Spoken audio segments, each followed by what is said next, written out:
on the dish, Douglas Williams. Food and Wine magazine named him one of its best new chefs of 2020, calling Williams a master of texture, almost at a molecular level. He did spend decades mastering his craft in kitchens across the globe before settling in Boston. 4 years ago, the Atlantic City, New Jersey native bet big on himself, going from chef to chef and owner, opening the Italian-inspired restaurant Mita. We have gnocchi cacio e pepe, just cheese and butter, lasagna. If Chef Douglas Williams' eyes light up at a table, Pacri bolognese, roasted chicken over orzo. It's because dishes like these combine his twin passions. Bucatini alla matriciana, spaghetti con pesto. Hospitality. But I want to split the recipe. And teaching. What do you love about making pasta? What do I not love about making pasta? I mean, it's like Play-Doh, the sandbox, and the kitchen table all in one. And to be able to teach that to someone and to see that spark happen, that is the key. Parmesan, nutmeg, salt, and pepper. Okay. Just gonna add that to the bowl. Williams asked if he could share that spark with me. All right, so now you just want to bring it up from the bottom. There you go, just like that. Bring it up from the bottom and just fold in gently. By teaching me to make gnocchi, the airy and doughy Italian dumplings. And you want to try to just go for a rectangle, something that resembles a rectangle. Okay. In a matter of minutes, his mission is accomplished. Just like this. Lovely, lovely, lovely. Perfect. There we go. This is so awesome. You just give them a little bounce. Now we're going to make gnocchi cacio e pepe.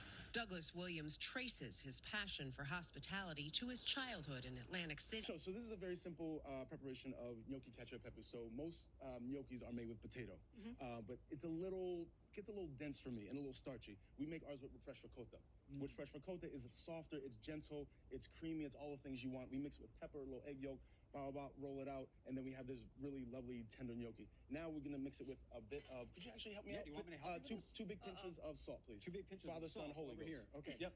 Is that a pinch? Actually, one big pinch of that. One big and then pinch of 2 that. big pinches of pepper. Oh, here we go. I feel like you're already doing it wrong, There we Liam. go. I feel like that's not right. No, don't mess. You're messing up his concentration. Yes, there we go. Sure? Okay, one more. There you go. I want to eat this. So we have pink peppercorn and black peppercorn. That gives it a look. You can see how it gives it this really interesting look and just really good texture. We grind it fresh every single morning. We mix it up in there and just a tad of olive oil as well. Oh, wow. Okay. Just makes it emulsify. Okay. Lovely. Okay. And then we roll that around. And now we're just gonna mix it with a little bit fresh Parmigiano Reggiano. All right, so let that boil up. Actually, I'm gonna let it mix for about another 30 So seconds. this is what we're making right here. Yes, this is what we're making here. Oh my god. And we have most of these dishes actually available in the restaurant all the time. It's just the eggplant bechamel, that's special. The vongole is special. Just a really lovely mix of everything you want. And this is to go and in-house. And Newton has a bunch of reservations still open, so we're trying to. Why do you like being a chef? Oh, well, I don't like, I love. Okay, that's actually a better. Why do you love being a chef? And I love that you. While I love it out of necessity, I was sick with some Crohn's disease when I was young, about 16, and I didn't have many other prospects to do. So food became my kind of healing for myself and finding out what I want to do. And honestly, traveling the world and going to Europe and going to France and having that seemed pretty awesome to me. And I was like, yeah, I guess I could skip college and do this instead. So that's what I did. I'll be one of the best in the country. Seems like a good plan. I mean, that seems like. Well, I also didn't have a backup plan, so this seemed like my only way. And when it's your only way, I think you have a different type of motivation to get going. Yeah. So that's what I Sometimes did. no backup plan is No backup good. plan is There's good. no Is the fallback. plan? Can I Sometimes try? it is the plan. Can I try? Yes. So at Mita, we consider ourselves a neighborhood Italian restaurant. Exciting, yummy, delicious, unctuous, crispy, a little spicy, just flavorful food. Not just to feed you, but to nourish you and make you feel just like a rock star when you walk out of the doors and you're like, oh, I want to go dancing. That's what I want people to say. Not I want to go to sleep, but I want to go dancing. So New Haven style obviously existed almost 100 years ago, and now it's developed into one of the best styles in the world. And I essentially didn't want to copy it, but I wanted to pay homage to it. It feels like New York. It feels like New Jersey. I'm from New Jersey. Almost Jersey Shore. We have similar pizza in Jersey Shore. It's like thin, it's crunchy, it's all the things you want. Our broccoli rabe pizza, which is essentially artichoke, spread, broccoli rabe, a little bit of bacon, pecorino. The richness of the artichoke and the bacon, the smokiness, the sweetness, you need something to cut all that. So the broccoli rabe is just the right amount of bitterness, freshness. Another pie is tomato pie. It is probably our best pie as far as popularity and simplicity. All it is a little bit of tomato sauce on dough, pecorino, and olive oil. That's it. It is the purest form of pizza that exists that we are very honored to make. Surreal complexity, but also simplicity within the same bite. Would do the same thing to you that it did to me, is just send those little cartoon hearts around your head and just like, oh, I love this. You have an interesting one in how you found food with Crohn's disease. I do, yes. I got Crohn's when I was in high school, and I decided to save myself through diet. And I said, well, how about I find out how to cook for myself? I'm going to need it for the rest of my life. And in the process of teaching yourself and healing, you actually realized, I'm really good at this. Yeah. I need to give this to others. Yeah, I needed to give it a go. Chef, what do you call this dish? So this is lobster scampi, just a few quick ingredients, and you can create something that will knock some socks off.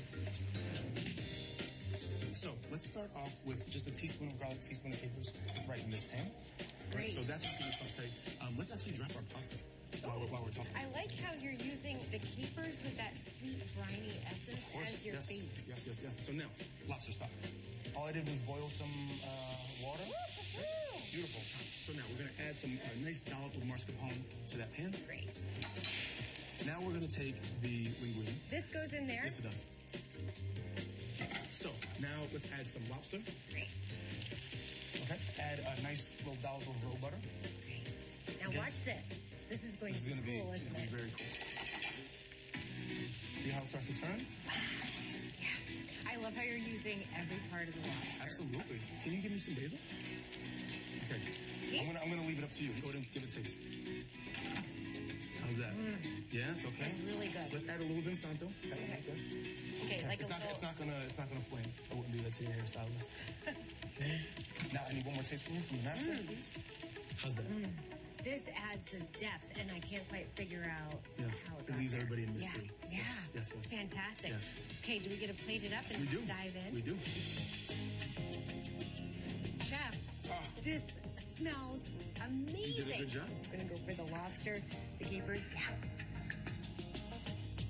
Wow. Manja. Okay, manja. Pasta is one of the most perfect vehicles to provide generosity and to show love from the heart.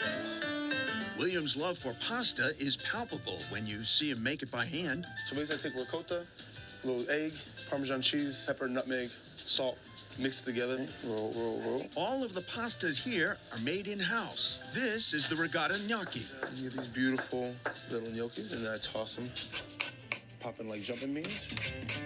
Once they make it to the stovetop, Go, and we add the gnocchi, just like that. the pasta is cooked down in a pepper tea, Comes part, you get the aroma, you get the spice, the real deep flavors from it. then topped with pecorino romano cheese. You take it, and we just emulsify. This cacio e pepe gnocchi is just one of the items on the Roman-inspired menu. Roman, I would say, has the most popular dishes out of all of Italy. A good balance, not too spicy, not overly rich all the time. I honestly think that there's a spiritual thing to it when you make food with your hands and with some generous intent. You end up being able to taste that in the final product. The pasta especially catches a lot of that soul, and we want to keep that going.